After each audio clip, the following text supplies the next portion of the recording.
नमस्कार साथियों, आप सभी का स्वागत है कहानी केंद्र में। मेरा नाम है मलय भट्टाचार्य। आज आप सुनेंगे अमेरिकी साहित्यकार ओ हेनरी की लिखी कहानी जिसका शीर्षक है हृदय परिवर्तन। साथियों, कहानी शुरू करने से पहले आप सभी से ये गुजारिश है कि जिन्होंने अभी तक चैनल को सब्सक्राइब नहीं किया है वे जल्दी से कहानी केंद्र को सब्सक्राइब करके उसका एक बेशकीमती हिस्सा बन जाइए, क्योंकि आपके सहयोग से ही ये चैनल आगे बढ़ सकता है और साथ ही साथ इससे मेरी भी हौसला अफजाई होती है। तो शुरू करते हैं आज की कहानी।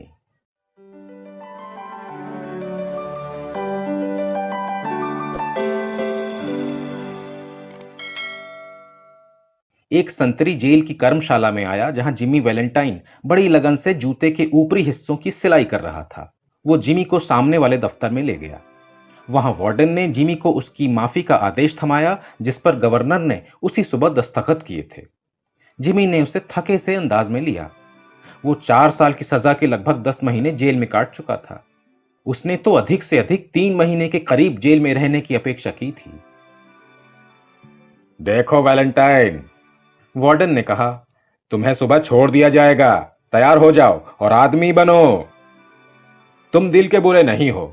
तिजोरियां तोड़ना बंद करो और ईमानदारी से जियो। मैं? जिमी ने चकित होते हुए कहा, क्यों? मैंने अपनी जिंदगी में कोई तिजोरी नहीं तोड़ी। अरे नहीं, वार्डन ने हंसते हुए कहा, बिल्कुल नहीं। अच्छा अब बताओ, तुम्हें स्प्रिंगफील्ड की उस वारदात के लिए कैसे पकड़ लिया गया? क्या इसलिए कि तुम बेहद ऊंची सोसाइटी के किसी शख्स को खतरे में डालने के डर से अपने आप को वहां से गैर हाजिर साबित नहीं करोगे? या ये ज्यूरी की बदौलत हुआ जो तुम्हारे खिलाफ थे? तुम जैसे बेकसूरों के साथ ऐसा ही कुछ होता है। मैं? जिमी ने कहा, वो अभी भी धर्मात्मा बना हुआ था। अरे वार्डन साहब, मैं तो अपनी जिंदगी में कभी स्प्रिंगफील्ड गया ही नहीं। इसे वापस ले जाओ क्रोनिम, वार्डन ने मुस्कुराते हुए कहा, और इसे बाहर के कपड़े पहनने को दो। सुबह इसे 7 बजे ताला खोलकर आजाद कर देना और इसे हवालात में ना आने देना। मेरी सलाह पर गौर करना वैलेंटाइन। अगली सुबह 7:15 बजे जिमी वार्डन के बाहरी दफ्तर में खड़ा था। वो बड़ी बुरी तरह कसे रेडीमेड कपड़ों का सूट और कड़क चरमराते जूते पहने था, जिन्हें सरकार अपने रिहा किए गए मेहमानों को उपलब्ध कराती है। क्लर्क ने जिमी को रेल का एक टिकट और $5 का वो नोट दिया जिसकी मदद से कानून उससे उम्मीद करता था कि वो एक अच्छा नागरिक और संपन्न बनकर फिर से अपनी जिंदगी जीने लगेगा। वार्डन ने उसे एक सिगार दिया और उससे हाथ मिलाया। कैदी नंबर 9762 वैलेंटाइन पंजियों में गवर्नर द्वारा क्षमा प्रदत्त दर्ज हो गया और मिस्टर जेम्स वैलेंटाइन धूप में बाहर निकल आया।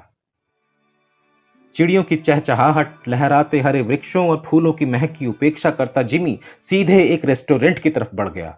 वहां उसने भुने मुर्गे और एक बोतल सफेद शराब के रूप में अपनी आजादी की पहली खुशी का स्वाद लिया और उसके बाद उसने एक सिगार पिया जो वार्डन के दिए सिगार से बेहतर था। वहां से वो मजे में टहलता हुआ डिपो में गया। उसने दरवाजे के पास बैठे एक अंधे आदमी के हैट में एक चवन्नी फेंकी और अपनी ट्रेन में सवार हो गया। 3 घंटे बाद वो स्टेट लाइन के पास एक छोटे से कस्बे में उतरा। वहां वो माइक डॉलन नाम के एक आदमी के कैफे में गया और उससे हाथ मिलाया। माइक उस समय काउंटर पर अकेला था। माफ करना, हम और जल्दी ये काम नहीं कर पाए जिमी मेरे बच्चे, माइक ने कहा, मगर स्प्रिंगफील्ड की तरफ से हमारा विरोध हुआ और गवर्नर भी पीछे हट गया था। ठीक तो हो? बढ़िया, जिमी ने कहा, मेरी चाबी है? उसने अपनी चाबी ली और ऊपर पीछे की तरफ बने एक कमरे का दरवाजा खोलकर अंदर चला गया। सब कुछ वैसा ही था जैसा वो छोड़ कर गया था। फर्श पर अभी भी बेन प्राइस के कॉलर का बटन पड़ा था जो जिमी की गिरफ्तारी की कोशिश में हुई खींचतान के बीच उस नामी गिरामी जासूस की कमीज से टूटकर गिर गया था।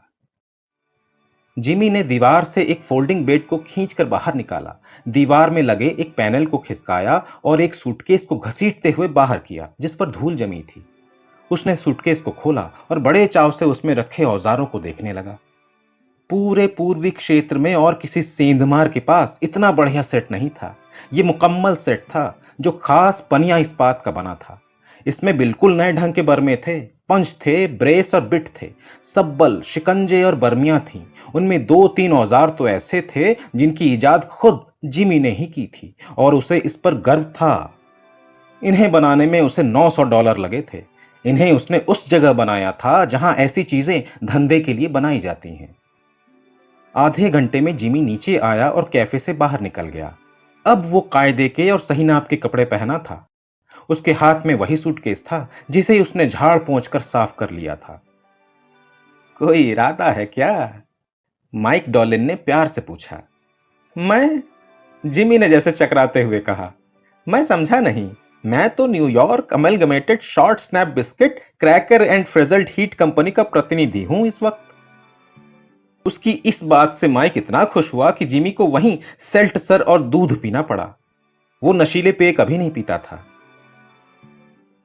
वैलेंटाइन 97-62 की रिहाई के एक हफ्ते बाद इंडियाना के रिचमंड में बड़ी सफाई से एक तिजोरी तोड़ दी गई और वारदात को अंजाम देने वाले का कोई भी सुराग नहीं मिला।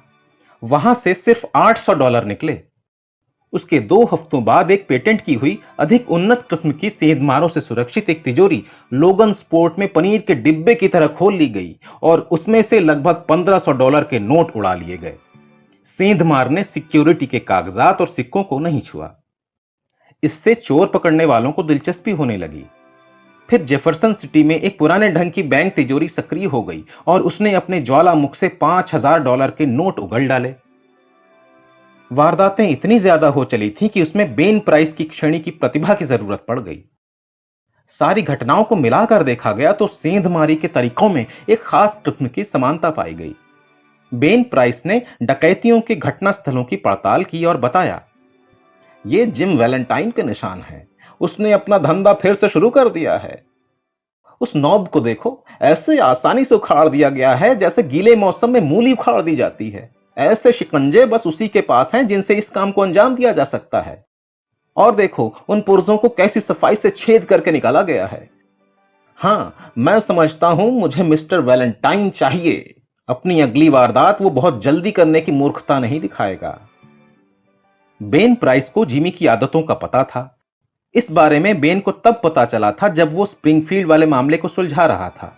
लंबी छलांगे, जल्दी से बच निकलना कोई गिरोह नहीं और अच्छे समाज में उठना बैठना, इन तौर तरीकों के कारण मिस्टर वैलेंटाइन को सजा से बच निकलने में सफलता मिल जाती थी और वो इस रूप में मशहूर हो गया।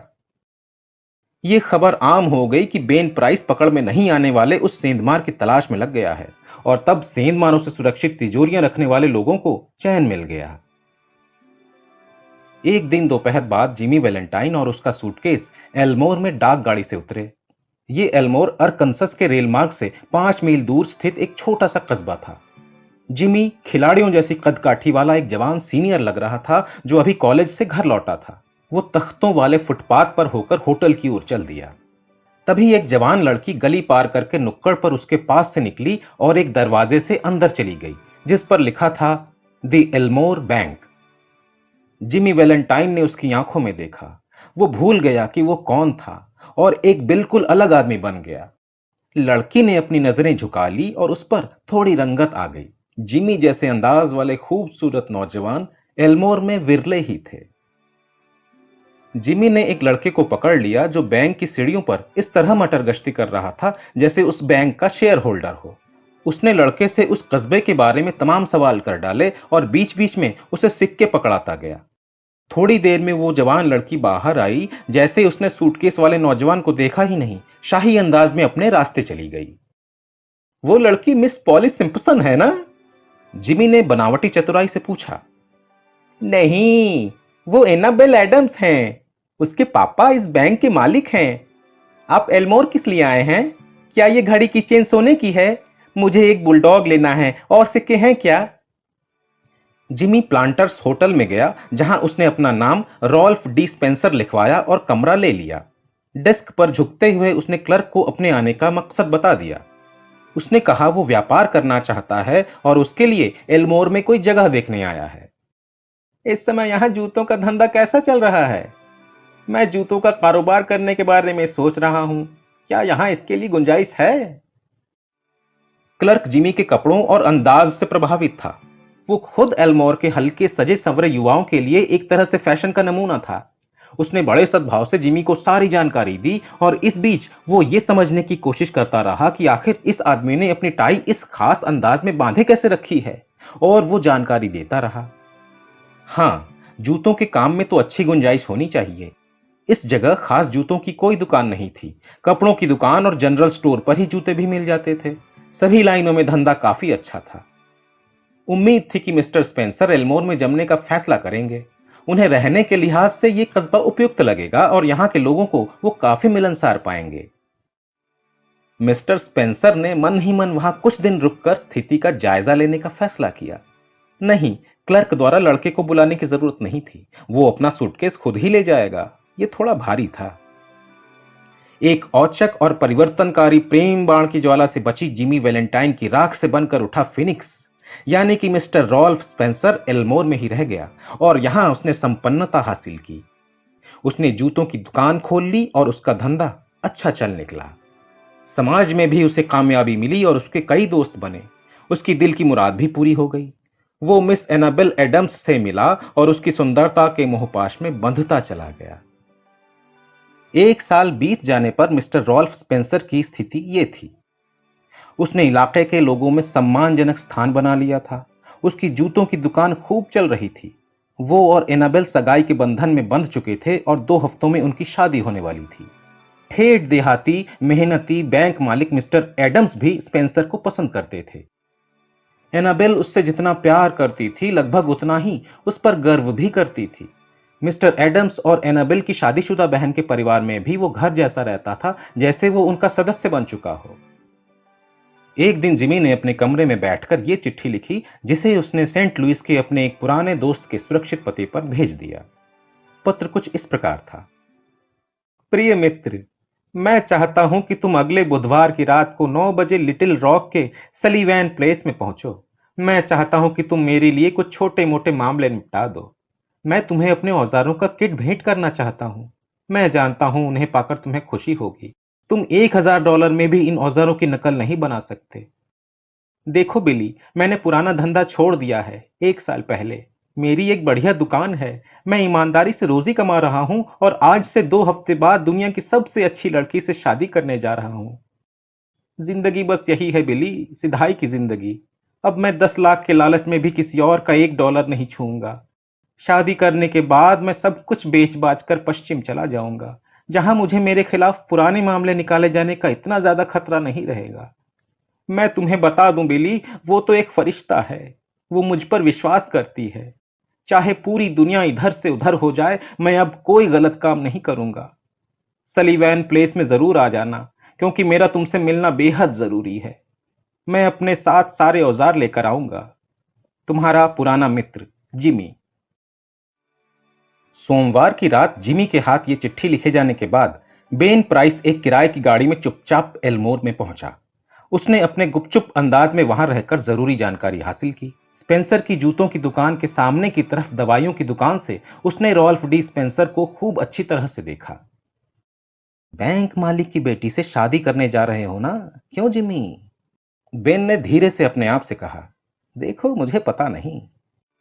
अगली सुबह जिमी ने एडम्स परिवार के साथ नाश्ता किया। उस दिन उसे अपनी शादी के सूट का ऑर्डर देने और एनाबेल के लिए कोई अच्छी सी चीज खरीदने लिटिल रॉक जाना था। एल्मोर आने के बाद से यह पहला मौका होगा कि वो कस्बे से बाहर जाएगा। उन पेशेवर वारदातों को किए हुए अब 1 साल से ऊपर हो चुका था। वो सोच रहा था कि अब वो बेखौफ बाहर निकल सकता है। नाश्ते के बाद पूरा परिवार एक साथ कस्बे में निकल गया। मिस्टर एडम्स, एनाबेल, जिमी और एनाबेल की शादीशुदा बहन तथा उसकी 5 और 9 साल की 2 छोटी बेटियां। वे उस होटल में पहुंचे जहां जिमी अभी भी रह रहा था। वो दौड़कर अपने कमरे में गया और अपना सूटकेस ले आया। फिर वे बैंक चले गए। वहां जिमी की घोड़ा गाड़ी थी और डॉल्फ गिब्सन था, जो उसे रेलवे स्टेशन ले जाने वाला था। सभी ऊंचे नक्काशीदार बलूत के जंगले से होकर बैंकिंग रूम में दाखिल हो गए। उनमें जिमी भी था, क्योंकि मिस्टर एडम्स के होने वाले दामाद का हर कहीं स्वागत था। मिस एनाबेल से शादी करने जा रहे इस खूबसूरत मिलनसार नौजवान से अभिवादन पाकर सारे क्लर्क खुश थे। जिमी ने अपना सूटकेस नीचे रख दिया। एनाबेल का दिल उस समय खुशी और जवानी की उमंग से छलक रहा था। उसने जिमी का हैट पहन लिया और सूटकेस उठा लिया। अच्छी ड्रमर बन सकती हूं ना? एनाबेल ने कहा। अरे रॉल्फ, कितनी भारी है ये, लगता है इसमें सोने की ईंटें भरी हैं। ढेर सारे निकल चढ़े शू हॉर्न यानी जूते चढ़ाने के चप्पे हैं। जिमी ने शांति से कहा, जिन्हें मैं लौटाने जा रहा हूं।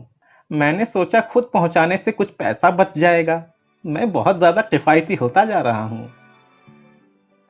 एल्मोर बैंक में हाल ही में एक नई तिजोरी और स्ट्रांग रूम की शुरुआत हुई थी। मिस्टर एडम्स को इस पर बहुत गर्व था और वो सबसे इसे देखने का आग्रह करते थे।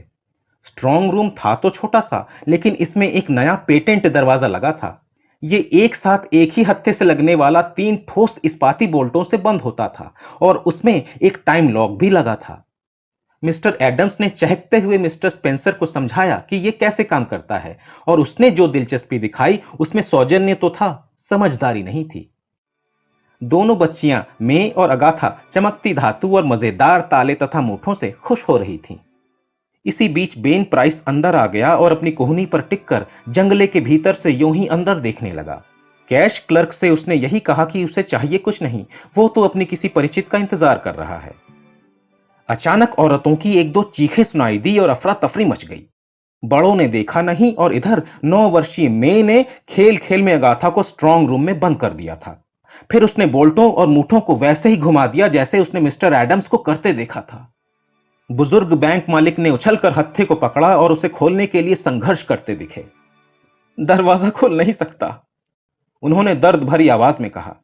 ताले को घुमाया नहीं गया है और कॉम्बिनेशन को भी सेट नहीं किया गया है। अगाथा की मां बदहवासी में एक बार फिर चीखी। चुप चुप, मिस्टर एडम्स ने अपना कांपता हाथ उठाकर कहा। एक पल के लिए सब चुप हो जाएं। अगाथा, उन्होंने पूरे जोर से पुकारा, मेरी बात सुनो। उसके बाद जो खामोशी छाई उसमें वे बच्ची की बहुत धीमी आवाज ही सुन पाए, जो भयाक्रांत होकर अंधेरे स्ट्रांग रूम में बदहवास चीख रही थी। मेरी बच्ची, मेरी लाडली, मां विलाप कर रही थी। वो डर से मर जाएगी, दरवाजा खोलो। अरे तोड़ डालो इसे, तुम मर्द लोग कुछ नहीं कर सकते क्या? लिटिल रॉक से नजदीक कोई ऐसा आदमी नहीं है जो उस दरवाजे को खोल पाए, मिस्टर एडम्स ने कांपती आवाज में कहा। हे भगवान, स्पेंसर, क्या करें हम? वो बच्ची, वो वहां ज्यादा देर से बर्दाश्त नहीं कर पाएगी। वहां इतनी हवा नहीं है और इसके अलावा वो डर से ही मर जाएगी। अब तक अगाथा की मां उन्मत्त हो चुकी थी। वो स्ट्रांग रूम के दरवाजे को अपने हाथों से पीट रही थी। किसी ने बदहवासी में सुझा दिया कि डायनामाइट लगा दो। एनाबेल ने मुड़कर जिमी को देखा। उसकी बड़ी बड़ी आंखों में पीड़ा थी, मगर निराशा नहीं थी। एक औरत की नजर में उस आदमी के लिए कुछ भी करना असंभव नहीं होता जिसकी वो पूजा करती है। आप कुछ नहीं कर सकते क्या रॉल्फ? कोशिश तो करके देखिए। करेंगे ना? रॉल्फ ने उसे अजीब तरीके से हल्के से मुस्कुरा कर देखा। एनाबेल, उसने कहा, मुझे वो गुलाब दो जो तुम लगाए हुए हो। दोगी ना? एनाबेल को विश्वास नहीं हुआ कि उसने जो सुना वो सही था। फिर भी उसने अपनी पोशाक में से वो कली निकालकर उसके हाथ में रख दी। जिमी ने इसे अपने वेस्ट की जेब में रख लिया, अपना कोट उतार फेंका और अपनी कमीज की आस्तीनें चढ़ा ली। इस हरकत के साथ ही रॉल्फ डिस्पेंसर खत्म हो गया और उसकी जगह जिमी वैलेंटाइन आ गया। दरवाजे से हट जाओ तुम सब, उसने 2 टूक आदेश दिया। उसने अपना सूटकेस मेज पर रख लिया और उसे पूरा खोल दिया। उसके बाद से तो ऐसा लगा कि वो और सभी की उपस्थिति से अनभिज्ञ था, जैसे वहां कोई और था ही नहीं। उसने चमकते अजीबो गरीब औजारों को फुर्ती से एक क्रम में सजा दिया। वो अपने आप में ही धीरे धीरे सीटी बजाने लगा, जैसा कि वो काम करते समय हमेशा करता था। बाकी लोग गहरी खामोशी में और जड़ होकर उसे ऐसे देखने लगे मानो उन पर किसी ने जादू कर दिया था। 1 मिनट में जिमी का प्रिय बर्मा इस्पात के दरवाजे को बड़ी आसानी से काट रहा था। 10 मिनट में अपने ही सेंधमारी के कीर्तिमान को तोड़ते हुए उसने बोल्टों को पीछे कर दिया और दरवाजे को खोल दिया। अगाथा एक तरह से निढाल हो चुकी थी, लेकिन सही सलामत थी। उसे उसकी मां ने अपनी बाहों में संभाल लिया। जिमी वैलेंटाइन ने अपना कोट पहना और जंगले से बाहर निकलकर अगले दरवाजे की तरफ चल दिया। जाते समय उसे लगा कि कहीं दूर से एक आवाज उसे पुकार रही थी, जिसे वो कभी जानता था, रॉल्फ। लेकिन वो बिल्कुल नहीं झिझका। दरवाजे पर एक विशालकाय व्यक्ति एक तरह से उसके रास्ते में ही खड़ा था। हेलो बेन, जिमी ने कहा। उसके होठों पर वही अजीब सी मुस्कान थी। आखिर आ ही गए, क्यों? ठीक है, चलो चलते हैं। मैं नहीं सोचता कि अब इससे कोई खास फर्क पड़ेगा। और तब बेन प्राइस ने थोड़ी अजीब सी हरकत की। लगता है आपको कोई गलतफहमी हो गई है मिस्टर स्पेंसर, बेन प्राइस ने कहा। मैं तो आपको पहचानता तक नहीं। आपकी घोड़ा गाड़ी आपका इंतजार कर रही है ना? कहने के साथ ही बेन प्राइस मुड़ा और टहलता हुआ गली में निकल गया।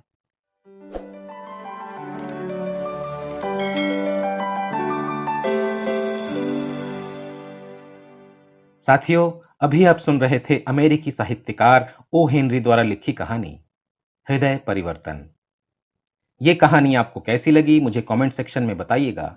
अच्छी लगने पर इसे लाइक और अपने जानने वालों में शेयर करिएगा ताकि वे भी इसका आनंद उठा सकें। और नई कहानियों को समय पर सुनने के लिए बेल आइकन को प्रेस करके ऑल पर सेट कर दीजिएगा। आप सभी का हृदय से धन्यवाद।